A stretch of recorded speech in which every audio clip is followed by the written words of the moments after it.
तू भी मुझसे प्यार करे, काश वो दिन भी आए। इतना मैं चाहूं तुझे, कोई किसी को न चाहे।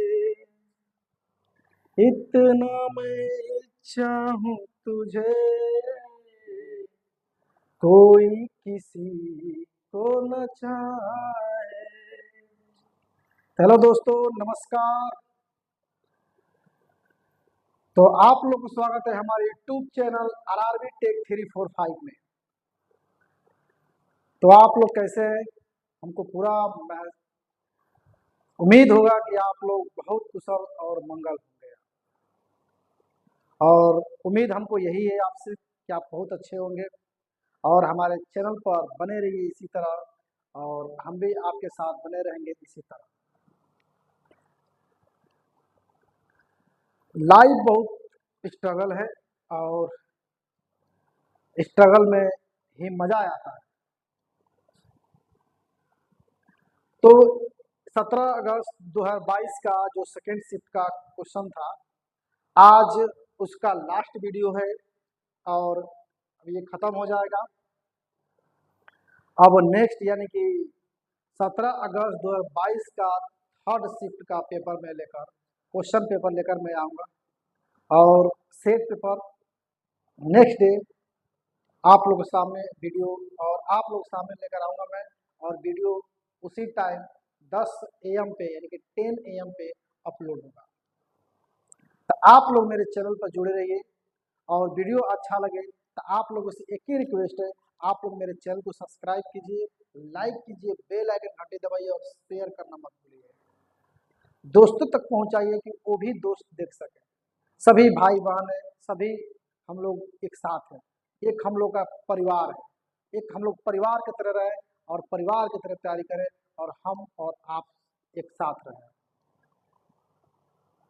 ठीक है दोस्तों, इसी के साथ हम लोग क्वेश्चन पे चले। क्वेश्चन क्या कह रहा है, और देखिए, दो क्रमागत समजातीय श्रेणी की पूछा था 17 अगस्त 2022 में।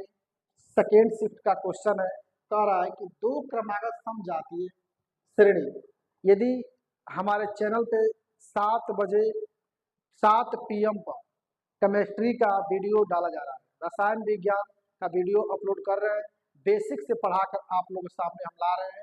उस पर जाके चैनल पे देखिए, सभी चीजें मिलेंगे धीरे धीरे आप लोग को। मैं पहला वीडियो डाल चुका हूँ जो मेडलिप के आवर्त सारणी और क्या कहते हैं कि मोसले के मेडलिप के आवर्त सारणी और मोसले के बीच कंपेरिजन में दिखाया हूँ उसमें, और क्या क्या उन्होंने खोज किया था और क्या मेडलिप ने और क्या मोसले ने, दोनों वैज्ञानिकों को हम अच्छी प्रकार से वीडियो तक आप लोगों के सामने मैं 7 PM पर लेकर आया हूँ। तो रोज 7 PM पर उस केमिस्ट्री का वीडियो डाला जा रहा है। यदि इसमें आप लोगों को जब फंसेगा ना, तो आप लोग कमेंट कीजिएगा, जरूर इसका वीडियो हम बनाकर डाल देंगे। तो आप लोगों से उम्मीद है कि आप लोग कोई भी चीज फंसे, एक बार कमेंट कीजिए, सर हमको समझ में नहीं आ रहा है, बता दीजिए, इस वीडियो बनाकर हम जरूर डालेंगे। तो कह रहा है कि दो क्रमागत समजातीय श्रेणी के सदस्यों के बीच आणविक द्रव्यमान में अंतर कितना होगा। तो कितना होगा, ऑप्शन दिए थे 4, वो ऑप्शन क्या था, सही था। ऑप्शन क्या था, ये 4 सही है। कह रहे दो क्रमागत समजातीय श्रेणी के सदस्यों के बीच आणविक द्रव्यमान में अंतर कितना का होगा, वो 4 का होगा। कितना का होगा, 4 का अंतर होगा। अब इसी के साथ थोड़ा हम लोग क्या करें, कुछ ऐसे इंपोर्टेंट कुछ पॉइंट देखें जो कि क्वेश्चन एग्जाम बोर्ड के लिए यानी कि बहुत इंपॉर्टेंट है, थोड़ा सा नहीं बहुत ज्यादा इंपॉर्टेंट है। अब देखिए, बार बार आप लोग जानते हैं कि बार बार एल्केन का सूत्र है, एल्केन का सूत्र बार बार पूछता है ग्रुप डी, कई बार ग्रुप डी में, एनटीपीसी में और एनटीपीसी और एएलपी में कई बार दोहराया है। एल्केन का सूत्र CnH2n+2 होता है। क्या होता है, एल्केन का सूत्र CnH2n+2 होता है। इस बार एलपी में जो अभी 2024 में एलपी जब हुआ था, तो ये क्वेश्चन आया था एल्कीन का। एल्कीन का सूत्र क्या होता है? CN और H2N होता है। ये आया था किसमें? 2024 में ALP में, RRB ALP में पूछा था ये क्वेश्चन। तो एल्कीन का सूत्र जो होता है CnH2n होता है। एल्केन का सूत्र देखिएगा, ये एल्केन है, ये एल्कीन है। एल्केन का सूत्र CnH2n+2 होता है और एल्कीन का जो सूत्र होता है CnH2n होता है। एकदम कंफर्म याद रखिएगा, कहीं जाना नहीं है। आपको इस वीडियो पर चल बने रहना है कि आप तक पहुंचे वीडियो और आप बेहतर तैयारी कर सकें। आपका मंजिल मेरा मंजिल एक साथ है मंजिल, और आप और हम एक साथ रहेंगे तो ग्रुप डी को इस बार हम लोग निकाल लेंगे। तो आप बने रहिए चैनल पर और हम भी आपके साथ बने रहेंगे वीडियो अपलोड करके। तो आप देखिए एल्काइन का सूत्र क्या होता है? एल्काइन का सूत्र होता है CnH2n-2 होता है। एल्काइन का सूत्र क्या होता है? CnH2n। ये बहुत ज्यादा इंपोर्टेंट, थोड़ा सा नहीं बहुत ज्यादा इंपोर्टेंट है ये तीनों फार्मूला। एल्केन का सूत्र CnH2n+2 होता है, एल्कीन का सूत्र होता है CnH2n होता है, और एल्काइन का जो सूत्र होता है CnH2n-2 होता है।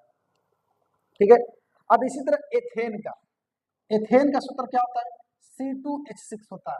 ये भी क्वेश्चन ALP में पूछा है, ALP में, ये ALP में आता है। एथेन का सूत्र क्या होता है? C2H6 होता है। प्रोपेन का सूत्र क्या होता है? C3H8 होता है। प्रोपेन का सूत्र क्या होता है? प्रोपेन का फॉर्मूला होता है C3H8 होता है, और ब्यूटेन क्या होता है?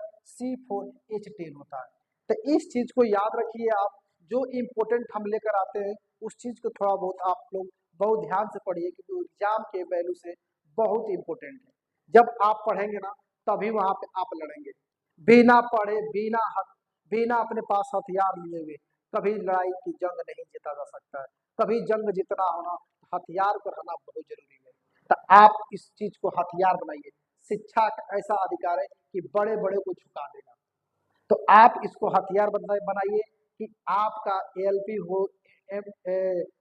हो, एनटीपीसी हो, चाहे ग्रुप डी हो, कोई भी एग्जाम आपसे बचे ना और आप निकाल ले जाए। ऐसा पढ़िए कि आपका जब हथियार आपके पास रहेगा तो आपको कोई भी एग्जाम आपसे दूर नहीं जाएगा, आपके नजदीक होगा, और जब आपके नजदीक होगा तो सभी लोग आपके पास होंगे। जिंदगी में क्वालिटी वालों को पूछा जाता है, विदाउट क्वालिटी वालों को नहीं। तो आप अपने अंदर क्वालिटी लाइए और एक एग्जाम निकालिए और दिखा दीजिए कि हम भी एक हैं। तो ये तीनों जो भी बताएं, ये एथेन, प्रोपेन, ब्यूटेन और एल्कीन और एल्काइन, ये 6 बताए हैं। 6 आपके दिमाग में रहना चाहिए। एक क्वेश्चन आपका फिक्स है ग्रुप डी में, एएलपी में और एनटीपीसी में, एक क्वेश्चन आपका फिक्स है। अब निश्चित है कि फिक्स है, किसी ना किसी शिफ्ट में जरूर आएगा। अब किस शिफ्ट में आ रहा है अब तो हमको भी नहीं पता है, लेकिन जरूर आएगा। तो आप मेरे चैनल में बने रहिएगा, जाइएगा मत करिए। देखिए, जब एक आपतित किरण, अगला नेक्स्ट क्वेश्चन क्या करा है? जब एक आपतित किरण, क्या आपतित किरण मतलब किसी प्रकाश किरण आ रही है, किसी दर्पण से टकरा रही है। प्रकाश किरण आ रही है और किसी दर्पण से टकरा रही है, टकरा कर वापस आ जाती है, टकरा कर ही वापस आना। और किसी अवतल दर्पण के वक्रता केंद्र, क्या वक्रता केंद्र से होकर गुजरती है? कहां से गुजरती है? वक्रता केंद्र से, यानी कि वक्रता केंद्र से गुजरती है। किससे गुजरती है? टकराती है। जब प्रकाश किरण आती है, आपतित होती है, तो वक्रता केंद्र से होकर गुजरती है। तो आपतित किरण और परावर्तित किरण के बीच बनने वाला कितने डिग्री का कोण पूछ रहा है, कितने डिग्री का कोण बनाएगा, कितने डिग्री का कोण होगा, कितने डिग्री के बराबर होगा, कितने डिग्री के बराबर है, कितने डिग्री का कोण बनाएगा? तो वो बनाएगा 0 डिग्री का। कितने डिग्री का? 0 डिग्री का बनाएगा। देखिएगा यहाँ पे, अगर कोई अवतल दर्पण, यहाँ बता रहे हैं हम लोग, ठीक है ना, यहाँ पर ध्यान दीजिएगा। ये अवतल दर्पण है, ये M1 है और ये M2 है। क्या है? ये M1 है, ये M2 है। अवतल दर्पण है। अवतल दर्पण में इसको कहते हैं मुख्य अक्ष। क्या कहते हैं इसको? इसको कहते हैं मुख्य अक्ष कहते हैं। क्या कहते हैं? मुख्य अक्ष कहते हैं। ये देखिएगा दिखाई नहीं दे रहा होगा, तो इस हम कलर से कर रहे हैं ब्लैक से, आराम से देखिए। इसको कहते हैं मुख्य अक्ष। क्या कहते हैं? मुख्य अक्ष। इसको कहते हैं ध्रुव। क्या कहते हैं? ध्रुव कहते हैं। इसी मुख्य अक्ष पे फोकस और वक्रता केंद्र होता है। इसी मुख्य अक्ष पे क्या होता है? फोकस होता है और वक्रता केंद्र होता है। और किससे किरण आ रही है? प्रकाश किरण कहाँ से आ रही है? जब आपतित किरण किसी जो प्रकाश किरण है वक्रता केंद्र से होकर आपतित हो, यदि किरण जा रही है, यानी कि जो भी किरण है, यहाँ मान लीजिए कोई किरण है, यहाँ से किरण से जा रही है, यहाँ से कहाँ से जा रही है? वक्रता केंद्र से जा रही है। कहाँ जा रही है? वक्रता केंद्र से जा रही है। तो वक्रता केंद्र से जब जाती है, जैसे ही जाती है तो बताइए उसी मार्ग से वापस लौट आती है। जब कोई प्रकाश की किरण वक्रता केंद्र से होकर जाती है तो उसी मार्ग से क्या होती है? वापस लौट जाती है। उसी मार्ग से क्या होती है? वापस लौट जाती है। और जब लौटती है तो 0 डिग्री कोण बनाता है। बताइए, आएगी और चली जाएगी तो कितने डिग्री का कोण बनाया? 0 डिग्री कोण बनाया। कितने डिग्री कोण बनाया? 0 डिग्री कोण बनाएगा। अब इसमें बताइए, इसमें कहीं 2 दिखा रहा है, हमारा कब कोण बनता है? 2 रेखाओं के बीच, जैसे 2 लाइन है, ऐसे कोण बनता है हमारा। ऐसे कोण बनता है कि नहीं बनता है? ऐसे कोण बनता है ना। तो बताइए, अब ये आ रहा है कहाँ पे? कोई 2 लाइन दिखा रहा है, नहीं दिखा रहा ना? आ रहा है, जिस मार्ग से आ रहा है उसी मार्ग से क्या आ रहा है? लौट जा रहा है, यानी वापस हो जा रहा है। तो क्या होगा? वो 0 डिग्री का कोण बनाएगा। समझ में आ रहा है कि नहीं आ रहा आप लोग को? यदि समझ में आ रहा है तो हमारे वीडियो को लाइक कीजिए, सब्सक्राइब कीजिए चैनल को हमारे, और ग्रो करने में मदद कीजिए। आप लोगों से यही उम्मीद है। देखिएगा, अगर नहीं समझ में आया होगा तो आप लोग कमेंट कीजिएगा, जरूर से वीडियो बना के डाला जाएगा, और भी चीजें डाल दिया जाएगा। ठीक है। अब देखिए, कह रहा है कि एक धारावाही परिनालिका के एक धारावाही यानी करंट परिनालिका के लिए इनमें से कौन सा कथन सही है? ऑप्शन जो दिया था, इनमें से कौन सा कथन सही है? तो ऑप्शन उसमें दिया, 2 ऑप्शन, दोनों ऑप्शन क्या था? सही था। पहला जो था, इसका उपयोग मृद लोहे के टुकड़े को चुंबकित करने के लिए किया जाता है। क्या करने के लिए कहता है? जो इसका उपयोग मृद लोहे को, किसका? मृद लोहे के टुकड़े को चुंबकित करने के लिए किया जाता है। कह रहा है कि एक धारावाही परिनालिका के लिए इनमें से कौन सा कथन सही है? तो एक धारावाही परिनालिका क्या होता है कि इसका उपयोग इसलिए किया जाता है कि जो मृद लोहे के टुकड़े होते हैं उसको चुंबकित बनाने के लिए प्रयोग किया जाता है। क्या करने के लिए किया जाता है? चुंबकित बनाने के लिए प्रयोग किया जाता है। और दूसरा क्या दिया था? जो क्षण होता है वो चुंबक की भांति कार्य करता है। तो सही बात है, चुंबकित कर रहा है तो चुंबक के भांति ही काम करेगा ना। हम जिसके साथ रहेंगे, अगर मान लीजिए हम बुरे साथ रहेंगे तो बुरा ही सीखेंगे, यदि अच्छे के साथ रहेंगे तो अच्छा सीखेंगे।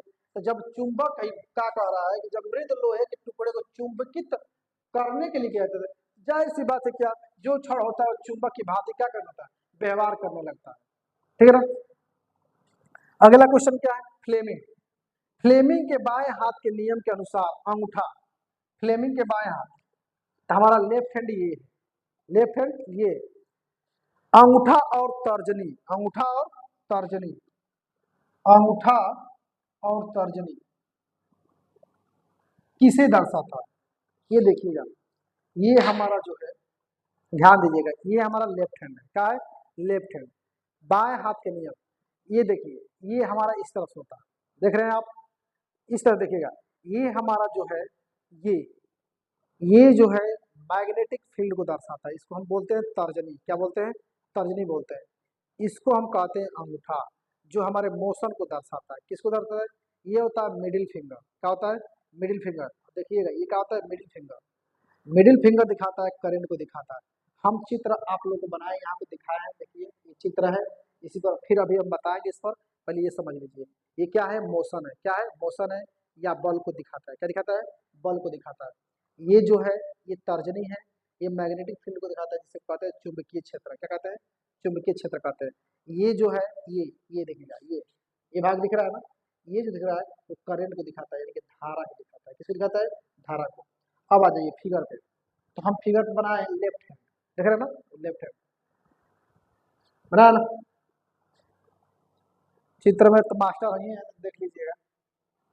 और गलत बना के सही बना है। और आप लोग कैसा लग रहा है आप थोड़ा सा कमेंट कीजिएगा कि सर थोड़ा सा अच्छे से बनाइए, या और आप लोग अच्छा जैसा मतलब जैसा लगे आप लोग थोड़ा सा एक बार कमेंट कर दीजिएगा कि सर थोड़ा सा अच्छा नहीं लग रहा है, थोड़ा सा अच्छा ही नहीं लग रहा है, कमेंट कीजिए आप लोग, मजा आएगा हमको भी। तो देखिएगा ये जो दिखा रहा है, देख रहे हैं ना, ये वाला जो अंगूठा ये है, ये अंगूठा है। तो अंगूठा किसको दिखा रहा है? मोशन को दिखा रहा है। किसको दिखा रहा है? ये मोशन को दिखा रहा है। अंगूठा जो है ये मोशन को दिखा रहा है, गति। तो कभी बल की जगह पर गति भी दे देगा, तो आप गति भी टिक लगा दीजिएगा, ठीक है ना। अब देगा ये वाला भाग है, ये वाला भाग देख रहे हैं ना, ये वाला तर्जनी, ये अंगूठा, ये अंगूठा, और ये क्या है? Middle finger. क्या है? मिडिल फिंगर, मध्यमा जिसे बोलते हैं। क्या बोलते हैं? मध्यमा। इसको हम मध्यमा बोलते हैं। तो ये मध्यमा है, करेंट को दिखाता है। किसको दिखाता है? ये करेंट को दिखाता है। और ये किसको दिखाता है? ये चुंबकीय क्षेत्र को दिखाता है, ये मोशन को दिखाता है। और ये कौन सा हाथ है?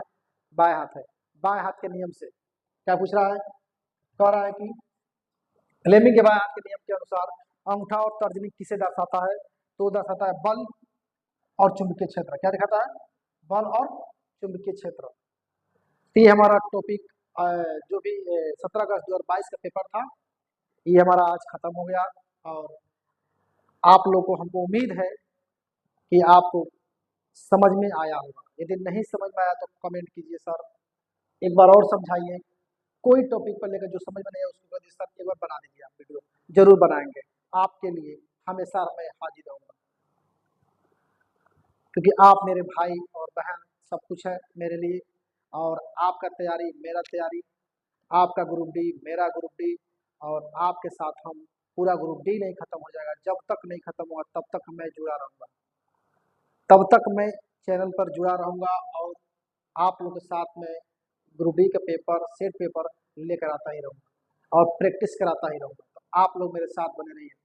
और एक चीज़ मैं और जाते जाते मैं ये बताना चाहता हूँ कि आप जो है कि आपको केमिस्ट्री पढ़ना है तो आप मेरे चैनल पर 7 बजे वीडियो अपलोड हो रहा है डेली बाय डेली रोज। और आप लोग आज ही वीडियो 7 बजे अपलोड किया गया है। मेडलिप के आवर सारणी और मोसले के आधुनिक आवर सारणी दोनों में कंपेरिजन दिखाया गया है। आप लोग उस पर जाके चैनल पढ़िए, आप लोग को बहुत क्वेश्चन मिलेगा, ग्रुप डी में पूछेगा। तो आप लोग मेरे चैनल में बने रहिएगा, ठीक है दोस्तों। और मेरे साथी हैं भाई और बहनों, बहुत बहुत धन्यवाद आप लोग को देखने के लिए वीडियो मेरा। और इसी के साथ मैं नमस्कार बोलता हूँ आप लोग के साथ। और नमस्कार, ठीक है, बाय बाय। मैं नेक्स्ट क्वेश्चन लेकर मैं जल्दी ही आ रहा हूँ आप लोगों के सामने, तो आप लोग मेरा इंतजार कीजिएगा, ठीक है, बाय बाय।